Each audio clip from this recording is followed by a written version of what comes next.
Ruhonge rwa ugendi guku bururi-ini ni imwe ya sekta iria ihutitio na njira nene ni mihingere yumanite na king'uki gia COVID-19 kuona aruti a wira no nginyagia makorwo mathecetwo njanjo ya kugitira gutheremia murimu uyu oro undu umwe na kugacirithia mitaratara iria yothe igathikitwo.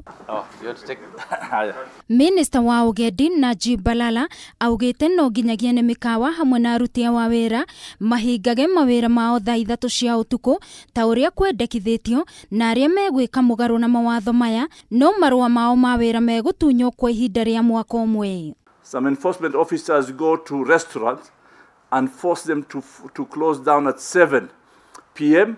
Otherwise, that game of extortion takes place. So I want to make it very clear, 9 p.m. is where everything must be shut down totally.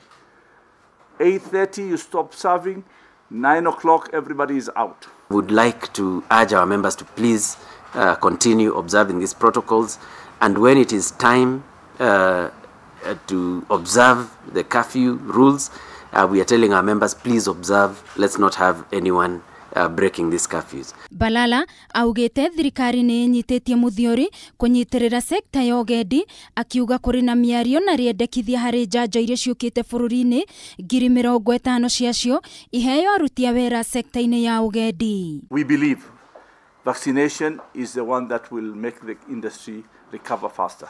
People are now, even clients are asking, is your facility already vaccinated? Then they feel safe to come. So anybody who does not want to be vaccinated, then the revival of your sector will be a problem. Na wandu aria marauma guku bururi-ini kana aria maraigira no nginyagia makorwo na certificate ya kuonania ni athime na matire na murimu wa COVID-19 guku agikirira mukaana micemanio minene. At the same time, meetings are now coming back in a smaller number, not in a big number. So when it comes to meeting, we still allow meetings. Only for this month of August, we discourage any meetings. But we allow meeting of smaller numbers and with a regulated form of compliance with the protocols. Munene wa mukawa wa Floating Island Gicua-ini Abdalla Mohammed augite mari na mwihoko munene ati sekta ya ugendi ni kwiyukiriria ringi kuona kuri na onjoria maraigithia o sekta-ini ino. Kila kitu itakuwa sawa. Ukisema wangoja, ukiogopa, umeelewa itakuwa ni ngumu sana. So we are anticipating at least mambo yatafunguka mbele, tusiwe nyuma. Tuwe tayari, tushapiga step 2 tayari. So tuna high hope mambo yatarudi sawa na tutaishi na COVID hivi. Because COVID iko for a long time. So we need to be prepared for it. Ruhonge ruru rwa ugendi no ruragia na megutha kuria namba ya agendi irathie yongererekete muno makiria mwena wa Gicua-ini.